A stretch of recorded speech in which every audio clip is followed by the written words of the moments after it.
അസുരന്റെ പ്രണയം. അവതരണം ഷിബു ജോസഫ്. രചന വിദ്യാവസൻ.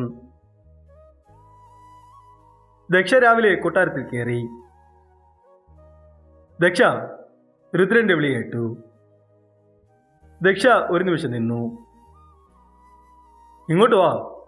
രുദ്രൻ കൈകൊണ്ട് ആംഗ്യം കാണിച്ചു. ദക്ഷയും ഒന്നും മിണ്ടാതെ അവന്റെ അടുത്ത് പോയി. ഇവർ എൻ്റെ ആന്റി. ഇന്ന് തൊട്ട് ഇവരുടെ കാര്യം കൂടെ നീ നോക്കണം, രുദ്രൻ കൽപ്പിച്ചു.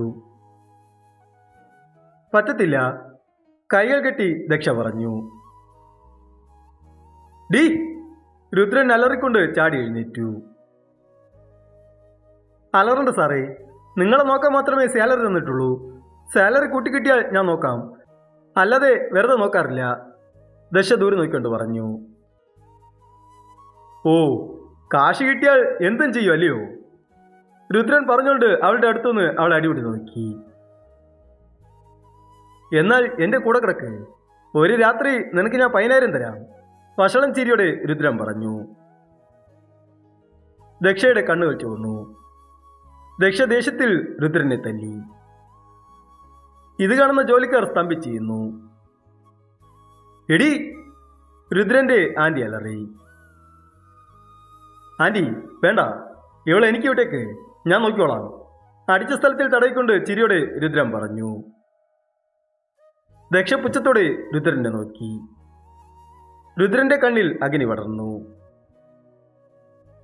എടി മോളെ, നിന്നെ ഞാൻ എടുത്തോളാം, എന്റെ നേർക്ക് ആദ്യമായി പൊങ്ങിയ കൈ വെറുതെ വിടുമെന്ന് നീ ഓർത്തോടി കോപ്പേ, നിന്നെ വിടില്ല, വിടാൻ ഉദ്ദേശവുമില്ല, രുദ്രൻ പറഞ്ഞുകൊണ്ട് തന്റെ മുറിയിൽ പോയി.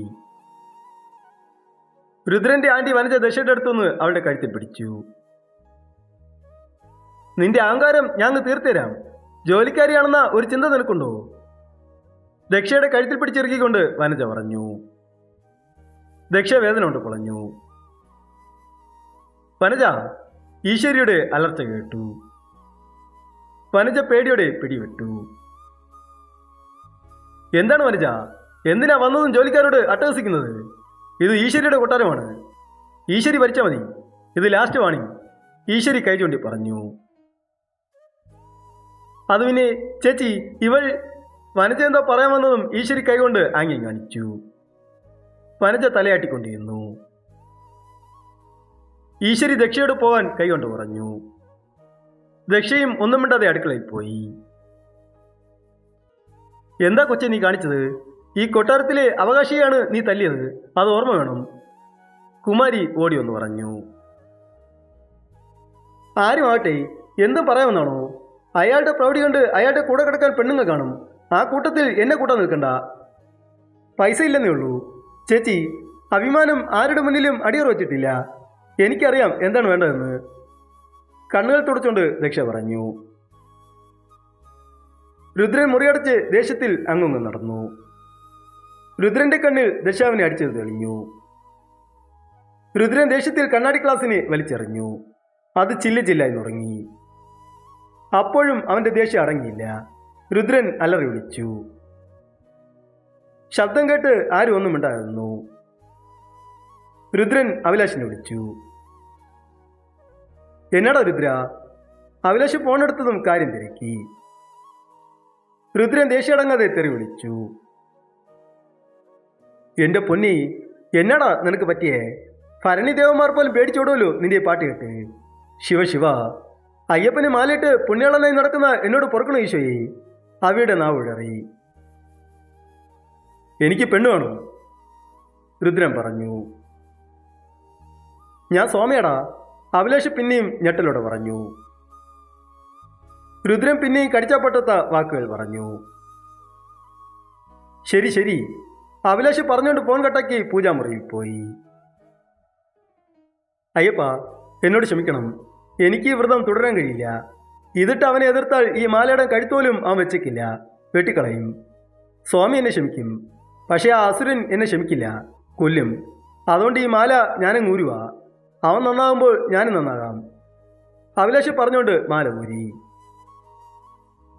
അവൻ നന്നാകുമോ? എവിടെ? കുഴിമാടത്തിൽ ചത്തിടുന്നാലും അവൻ പെണ്ണി ഒതിക്കും.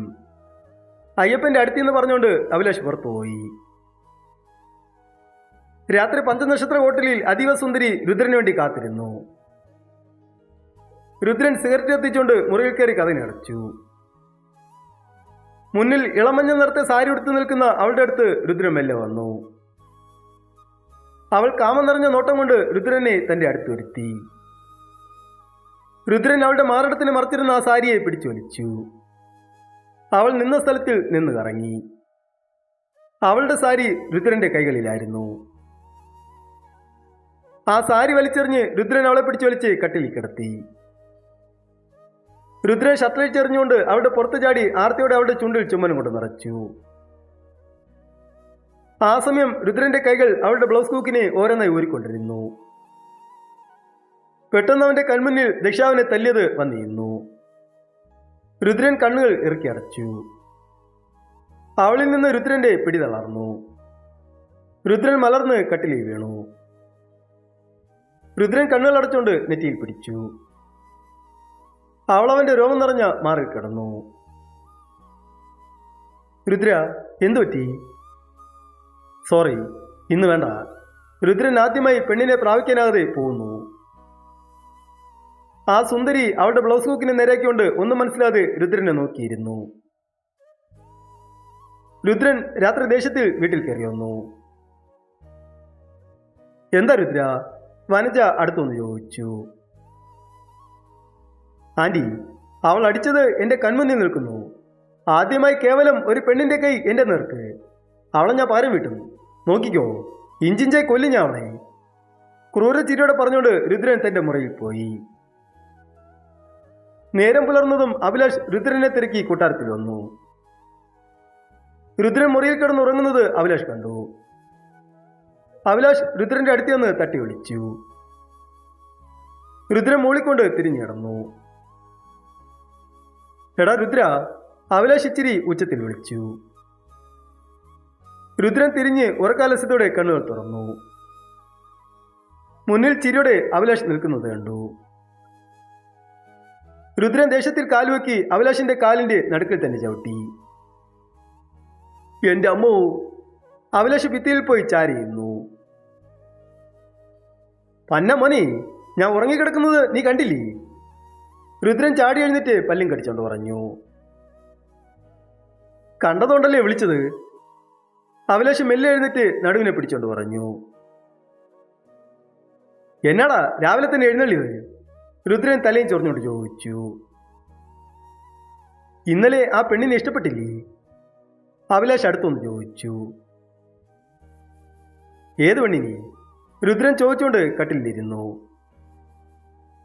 ഇന്നലെ ആ മഞ്ഞക്കിളി, അവൾക്ക് ഭയങ്കര സങ്കടം, നീ പാതിയിൽ പോയെന്ന് അഭിലാഷ് പറഞ്ഞുകൊണ്ട് കട്ടിലിരുന്നു. അവൾക്ക് കൊടുക്കേണ്ടത് കൊടുത്തല്ലോ, പിന്നെന്തിനാ സങ്കടം? രുദ്രൻ പുരികേർത്തി ചോദിച്ചു. രുദ്രന്റെ കാമകളിയാട്ടം എല്ലാ പെണ്ണുങ്ങൾക്കും അറിയാവുന്നതല്ലേ? അത് അവൾക്ക് കിട്ടാത്ത സങ്കടം. രുദ്രനെ ചുളിഞ്ഞു നോക്കിക്കൊണ്ട് അഭിലാഷ് പറഞ്ഞു. No more sentiments. രുദ്രൻ പറഞ്ഞുകൊണ്ട് സിഗരറ്റെടുത്ത് വായിൽ വെച്ച് കത്തിച്ചു. ആ സമയം ദക്ഷ ചായയുമായി മുറിയിൽ വന്നു. ദക്ഷയെ കണ്ടതും അഭിലാഷ് കണ്ണുകൾ വിടർത്തി. ചായ. ദക്ഷ മുഖത്തിൽ നോക്കാതെ രുദ്രന്റെ നേർക്ക് നീട്ടി. അബി, ചായ മേടിച്ചു കുടിക്കി. രുദ്രൻ അബിയോട് പറഞ്ഞുകൊണ്ട് രുദ്രൻ സിഗരറ്റ് വലിച്ചു. അഭിലാഷ് ചിരിയോടെ അതിനെ മേടിക്കാൻ പോയി. ആ, ഇത് സാറിനുള്ളതാ. ഈ സാറിന് വേറെ കൊണ്ടുകൊടുക്കാം. പേടിയുടെ ചായ പിന്നിലോട്ട് വലിച്ചുകൊണ്ട് ദശ പറഞ്ഞു. അതിനെന്താ ഇത് അഭിലാഷ് കുടിച്ചാൽ? പുക പുറത്തു വിട്ടുകൊണ്ട് രുദ്രൻ ചോദിച്ചു. കുടിച്ചാൽ എന്ത് പ്രശ്നം? ഒന്നുമില്ല. സാറിന് വേണ്ടി സ്പെഷ്യൽ ചായ, അതാ പടോടപ്പോടെ ദശ പറഞ്ഞു. അത് സാരമില്ല, ഞാൻ കുടിച്ചാൽ അവൻ കുടിച്ചതുപോലെയാണ്. അഭിലാഷ് പറഞ്ഞുകൊണ്ട് അതിനെ മേടിച്ചു. സാറിന്റെ വിധി. ചിരിച്ചോണ്ട് ദശ ചായ കൊടുത്തു. ഇയാൾക്ക് ഇച്ചിരി എല്ല് കൂടുതലാ, ഇന്ന് കക്കൂസിൽ കിടക്കട്ടെ. ദശ 5 ടാബ്ലറ്റ് എടുത്ത് ചായയിൽ കലക്കി ചിരിയോടെ എടുത്തുകൊണ്ട് വരുന്നത് അവിടെ നിന്ന് ഓർത്തു. എന്താ അവിടെ നിൽക്കുന്നത്? അധികാരത്തോടെ രുദ്രൻ ചോദിച്ചു. ഒന്നുമില്ല. ദശ തിരിഞ്ഞു നോക്കാതെ പോയി. നല്ല ഐശ്വര്യമുള്ള കുട്ടി അല്ലടാ. അഭിലാഷ് ചായ കുടിച്ചുകൊണ്ട് പറഞ്ഞു. എനിക്കവളെ വേണം. രുദ്രൻ അവൾ പോകുന്നു നോക്കി പറഞ്ഞു. അഭിലാഷ് കുടിച്ച ചായ തുപ്പി. എന്താണ് നീ പറയുന്നത്? ഞെട്ടലോടെ അഭിലാഷ് ചോദിച്ചു. അതെ, എനിക്കവളെ വേണം. അടുത്തെൻ്റെ കയ്യിൽ ഇവളായിരിക്കണം, മനസ്സിലായോ? അയ്യോ, എന്നെ പെണ്ണിൻ്റെ ബ്രോക്കറൊക്കെ അല്ലടാ. ചായ കുടിച്ചുകൊണ്ട് അഭിലാഷ് പറഞ്ഞു. 20 ലക്ഷം നിനക്ക് തരാം. ഇവളെനിക്ക് ഒറ്റ രാത്രിക്ക് വേണം. എൻ്റെ ആണിനെ ഇവൾ അറിയണം. പല്ലും കടിച്ചുകൊണ്ട് രുദ്രൻ പറഞ്ഞു. 20 ലക്ഷമോ? സെറ്റാക്കാൻ മച്ചാനി. രുദ്രന്റെ തുടയിലടിച്ചുകൊണ്ട് അഭിലാഷ് പറഞ്ഞതും അഭിലാഷിന്റെ വയർ കലങ്ങുന്നതുപോലെ തോന്നി. അഭിലാഷ് വയറിനെ പിടിച്ചു. രുദ്ര, ബാത്റൂം എവിടെയാ? വയറിൽ പിടിച്ചുകൊണ്ട് അഭിലാഷ് ചോദിച്ചു. രുദ്രൻ കൈ ചൂണ്ടിക്കാണിച്ചു. അഭിലാഷ് ഓടിപ്പോയി ബാത്റൂമിൽ കയറി കഥ അടച്ചു. ഏറെ സമയം കഴിഞ്ഞ് അവൻ മെല്ലെ പുറത്തു വന്നു. ഓ! അഭിലാഷ് ആശ്വാസത്തോടെ കട്ടിലിരുന്നതും പിന്നെയും വേറെ കലങ്ങി. അഭിലാഷ് ഓടി ബാത്റൂമിൽ കയറി. പാടെ തളർന്ന് അഭിലാഷ് തറയിൽ വീണു. എടാ, അവൾ വെറും ചായയല്ല തന്നത്. നിനക്കുള്ള 8ന്റെ പണിയായിരുന്നു ഞാൻ മേടിച്ച് എൻ്റെ വയറ്റിലാക്കിയത്. ഈശ്വര, ദാ പിന്നെയും. എന്നാ ശരി. അഭിലാഷ് വയറിൽ പിടിച്ചുകൊണ്ട് ബാത്റൂമിൽ ഓടി. പന്നമ്പോൾ പണി തുടങ്ങി. രുദ്രൻ പല്ലും കടിച്ചുകൊണ്ട് പറഞ്ഞു. ബാത്റൂമിൽ തട്ടലും പൊട്ടലും കേൾക്കുന്നു. എടാ പുല്ലേ, ഷത്തടല്ലേ? രുദ്ര അലറി. ഓ പിന്നെ, ഞാൻ ഒന്ന് പുറത്തു വന്നോട്ടെ, അഭിലാഷ് ഉച്ചത്തിൽ പറഞ്ഞു. പിന്നെയും ബാത്റൂമിൽ ബോംബ് സ്ഫോടനം തുടരും.